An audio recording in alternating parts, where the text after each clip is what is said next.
kind of nurse am I?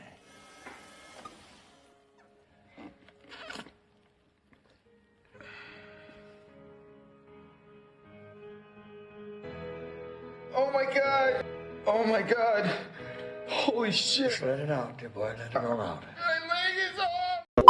Halo semua dan kembali lagi bersama saya Vigo Maulana. Pada kesempatan kali ini saya akan membawakan alur dari sebuah film yang bertajuk Tas 2014. Film yang disutradarai oleh Kevin Smith ini bercerita tentang seorang podcaster yang mengalami nasib yang sangat mengerikan, di mana saat dia ingin mewawancarai salah seorang pria, dia malah dijadikan objek percobaannya, yaitu dijadikan manusia walrus. So jadi gimana kelanjutannya? Tanpa berlama-lama, ini dia alur ceritanya.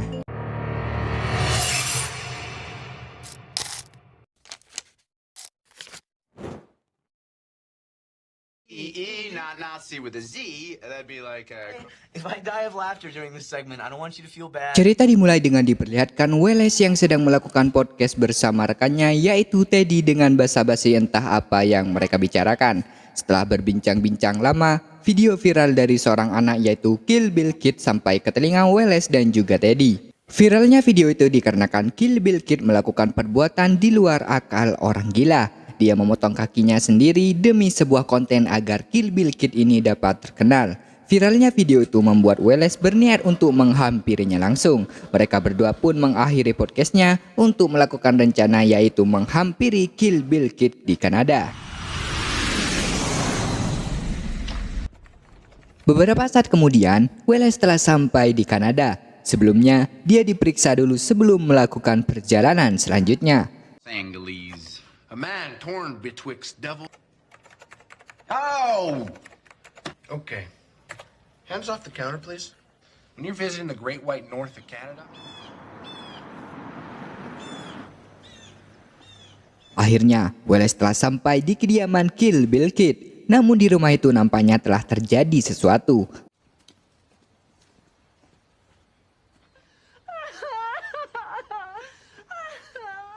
Welles bertanya kepada orang-orang yang sedang berduka karena kematian orang tersayangnya.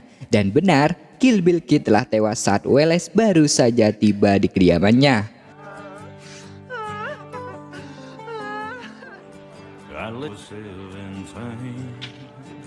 Setelah itu Welles mengabari rekannya bahwa Kill Bill Kid telah mati, dan dia berkata bahwa dia telah menyesal menghampiri Kill Bill Kid ini ke Kanada.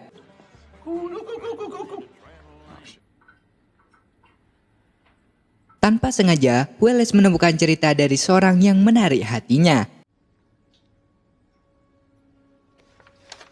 Hello, I'm an old man, proud Canadian who has traveled a peculiar path. I myself a landlubber with Manitoba. Interested in as much as you, Mr. Howe. Yeah, tonight? Where am I going? Tell me that it's about 2 hours away. Dia pun menghampirinya pada malam yang sangat gelap dengan suasana yang mencekam. From the confines of this cursed wheel, I have lived. Please feel free to call me at the number below.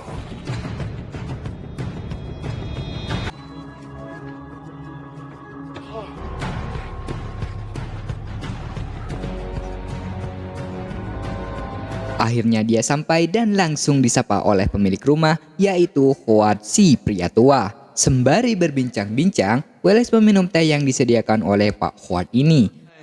Second wife, Mr. Hart, rather saint and saint. Well, when you said you weren't looking for a living arrangement? City of Angels. Well, Cannot boast of legs that function. those adventures are what I'm here about, mister. No idea. I'm up here in this frozen shithole. I think my trip is talk about sharing stories. That's what I do. I'm a Akan tetapi tak berselang lama, tiba-tiba Welles merasa pusing dan pingsan begitu saja. There. You'll be all right, Mr. Tuss.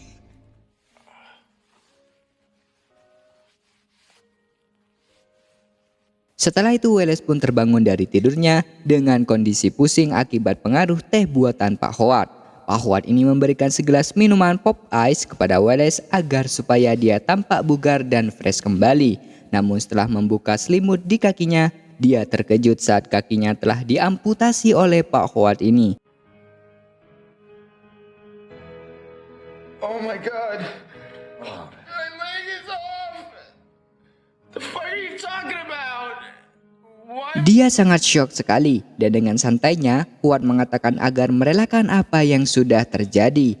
Karena pengaruh obat yang diberikan Howard, Wallace sedikit pusing apa yang telah menimpanya. Pak Howard mengatakan bahwa Wallace digigit laba-laba yang membuat kakinya harus ditiadakan karena dapat merambat ke organ lainnya, katanya. Wallace tak percaya, namun apalah daya, dia sedang dijebak oleh Pak Howard ini.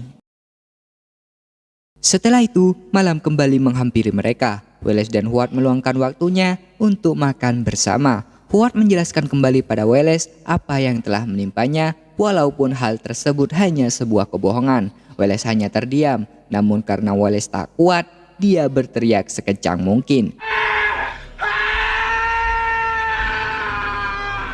Bukannya mendiamkan Wallace, dia malah ikut berteriak.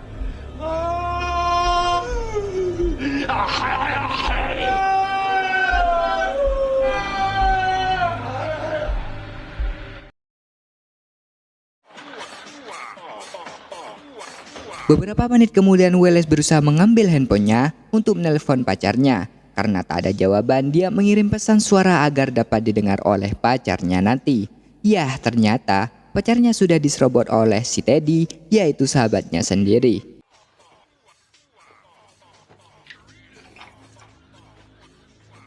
Setelah menelpon pacarnya, Wallace menelpon Teddy dengan pesan suara juga. Namun dengan pukulan kerasnya, Wallace pingsan di hadapan si Howard. You gotta call the command. I think he wants me to turn this.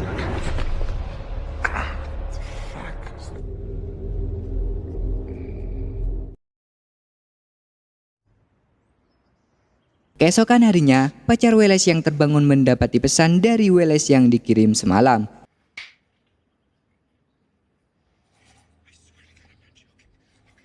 Dia pun memberitahu Teddy yang masih bermimpi indah. Wallace yang pingsan tadinya, akhirnya dia dijahit dan sedang dirancang untuk dijadikan manusia walrus. Karena obsesinya dengan hewan, yaitu walrus atau dikenal dengan anjing laut.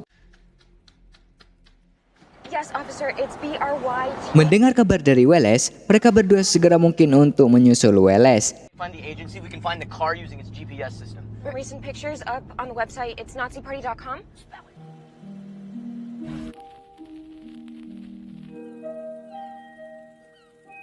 Setelah itu, manusia walrus berhasil diciptakan oleh Howard ini. Di sini Wallace berteriak dan sangat sedih sekali. Di samping itu, orang-orang terdekatnya telah menyusulnya dan sedang melaporkan kejadian yang disampaikan Wallace kepada kepolisian terdekat.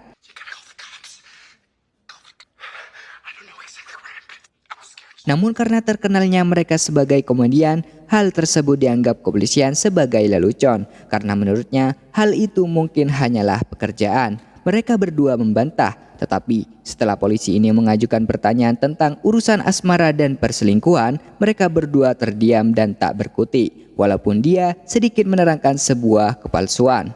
Kembali pada Wallace yang sedang dilatih oleh Howard untuk berenang. It occurs to me, or to fulfill your destiny, ask a walrus.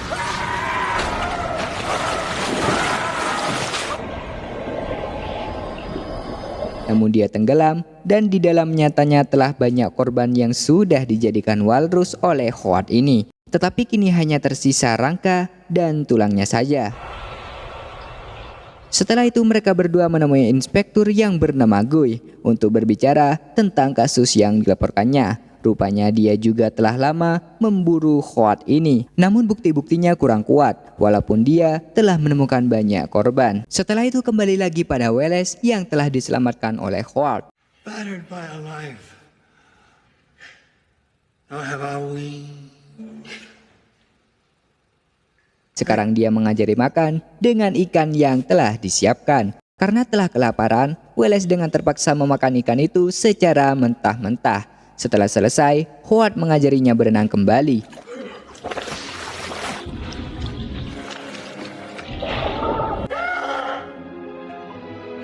Sementara inspektur Teddy dan pacar Wallace telah menemukan bukti dan sedang bersiap-siap dengan senjatanya. I don't want one. You don't want. Di samping lain, obsesi Howard untuk bertarung dengan Wallace akan dilakukan. Dengan momen yang pas, Wallace berhasil membunuh Howard. You have a terrible choice to make here.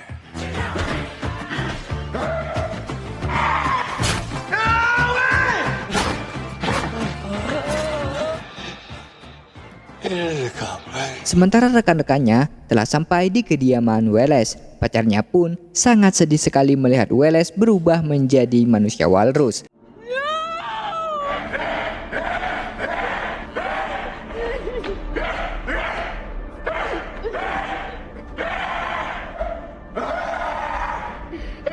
Inspektur ingin menembaknya, namun apakah Wallace akan ditembak oleh si inspektur ini? Setelah 1 tahun lamanya, terlihat Teddy dan pacar Wallace menghampiri sebuah tempat. Wallace? Ternyata Wallace masih hidup dan sekarang pacarnya ingin memberinya sepotong ikan agak besar. Wallace pun memakannya. Dari kejauhan pacar Wallace mengucapkan ILY kepadanya. I love you, Wallace.